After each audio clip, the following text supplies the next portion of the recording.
Cookery சேனலை பார்த்து யார் வேணாலும் சமையல் பண்ணலாம். ஆனா சுவையான சமையல் பண்றது எப்படி? நான் இதயம் நல்லெண்ணெயில சமையல் பண்றேன். ஆஹா ஓஹோன்னு பாராட்டுறாங்க. நீங்களும் இதயம் நல்லெண்ணெயில சமையல் பண்ணுங்க, பாராட்ட வாங்குங்க. தினம் தோறும் வாங்குவே இதயம். தூத்துக்குடி முன்னாள் நகர்மன்ற தலைவர் குருஸ் பர்னாந்த் பிறந்த தினத்தையொட்டி அவரது சிலைக்கு மாலை அணிவித்து சீமான் மரியாதை செலுத்தினார்.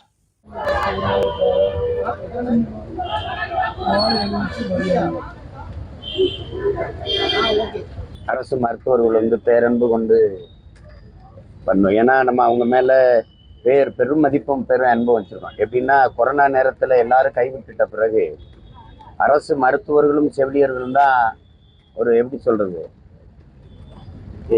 தேவன் போலவும் இந்த செவிலியர்கள் தேவதை போலவும் நம் மக்களுக்கு தெரிந்தார்கள், பணியாற்றினார்கள். அதுல யாரும் மறுக்க முடியாது. எல்லா மருத்துவரையும் அப்படி சொல்ல முடியாது. ஒரு சில மருத்துவர்கள் அவங்களுக்கு இருக்கிற பணி நெருக்கடி, போதுமான அளவுக்கு அரசு மருத்துவமனைகள் மருத்துவர்கள் நிரப்பப்படலை இல்லைங்கிறது. அப்படி இல்லைங்கும் போது ஒரு மருத்துவருக்கு கூடுதலான பணிச்சுமை ஏறிடும். அந்த மாதிரி நேரங்களில் நீங்கள் பார்க்குறீங்க, காவலர்களே அதிக பணிச்சுமையில் எனக்கு தெரிஞ்ச உயர் அதிகாரி என்னுடைய உறவினர் கூட தற்கொலை பண்ணி கொண்டதெல்லாம் நிறைய பேர். அந்த மாதிரி சூழல்ல சிலர் பண்ணுவாங்க ஒழிய பெரும்பாலான மருத்துவர்கள் அப்படி இல்லை. பேரன்பு கொண்டு மக்களை நேசித்து சேவை செய்கிறவங்க தான். அப்படி இருக்கிற ஒரு சில இதுகளையும் அவங்களும் அந்த மாதிரி இல்லாத தங்களை மாற்றிக்கொள்ளணும்.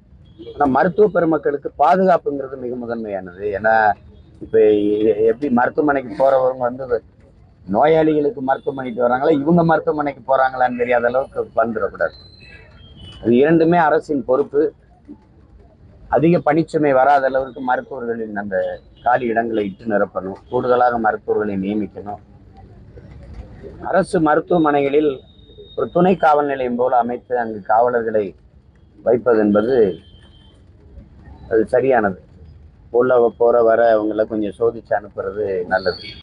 ஒரு மனிதனுடைய சிந்தனை என்பது சமூகத்தின் விளைச்சல். அப்ப அந்த சிந்தனையின் வெளிப்பாடு தான் செயல்பாடு. இது எப்படின்னா நீங்க சமூகமே ஒரு குற்ற சமூகமா நீங்க உருவாக்கிட்டீங்க. எங்க திரும்பினாலும் திரவ மது இருக்குது, போதை பொருள் இருக்குது, கஞ்சா, அவின்னு, கொக்கைன்னு, ஸ்டாம்பு, கிம்புன்னு வாய்க்கு வராத போதை பொருள் இருக்குது. எல்லா இடங்களையும் எளிதாக கிடைக்குது. குறிப்பா பள்ளி கல்லூரிகள் வாசல்ல கிடைக்குது. உங்களுக்கு தெரியும், பள்ளி பிள்ளைகளே, எனக்கு தெரிஞ்ச பேராசிரியர் பெருமக்கள், எனக்கு தெரிஞ்ச ஆசிரியர் உறவினர்களே, இந்த சின்ன சின்ன பிள்ளைகள்லாம் கற்பமாயிருது. ஏன்னே தெரியும், எப்படி ஆனம்னே தெரியாம. ஏன்னா நிறைந்த போதை. அந்த மாதிரி ஒரு குற்றச்சமூகத்தை உருவாக்கிட்டு அவர் தப்பு பண்ணிட்டாரு, இந்த மாணவர்கள் பண்ணிட்டாங்கிறது, நீங்களும் குற்றவாளி, நானும் குற்றவாளி. அந்த குற்றத்திற்கு நாம எல்லாரும் பொறுப்பேற்க கடமைப்பட்டிருக்கோம். இப்போ பிள்ளைங்கள் படிக்கிற பிள்ளைங்களுக்கு எளிதாக கஞ்சா கிடைக்குது. அவன் 4 பேர் சேர்ந்ததை போட்டோன்னா அவன் சத்தத்தை போடுறான், அவன் தன்னை மீறி இந்த மாதிரி செயல்களில் ஈடுபடுறாங்க. இது மொத்தமாக களையப்படும். ஒரு மாநில அரசு மத்திய அரசுக்கு கடிதம் எழுதுது, நீங்க போதை பொருள்களை கொஞ்சம் தடுங்க. எப்படி இருக்கு? ஒரு தடவை என் மீனவனை அடிச்சா அவன் மாணவனை அடிப்பேன்னு சொல்லிட்டு 6 மாசம் சிறையில் இருந்தேன். ஒரே வழிதான், நீங்க ஒரு முறை எனக்கு வாய்ப்பு கொடுங்க. இந்த நாட்டை ஆளுகிற வாய்ப்பை ஒரே ஒரு முறை எனக்கு ஒரு 5 ஆண்டு கொடுங்க. என் மீனவனை தொட்டுட்டான்னா என்னை கேளு, தொட்டுட்டா கேளுங்க. எல்லை தாண்டி வர்றான்னு தானே உன் பிரச்சனை. கேரள மீனவன் எல்லை தாண்டி வர்றானா இல்லையா?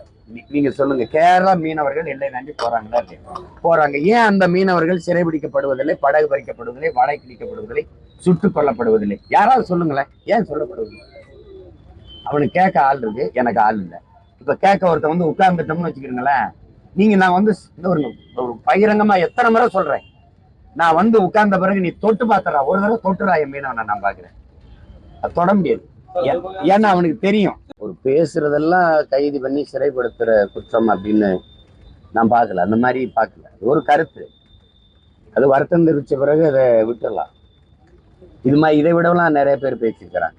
இப்போ என்னையெல்லாம் நீங்க வலைவலியை தட்டி பாருங்களேன், ஒவ்வொருத்தரும் எப்படி பேசுறாங்கன்னு. இதுக்கு மேல வார்த்தைகள் இல்லைங்கிற அளவுக்கு பேசுவாங்க. அது அவ்வளவு பெரிய குற்றமா நான் கருதலை. அவர்களுக்கு அதுல ஒரு அரசியல் இருக்கு, அதை செய்யறாங்க.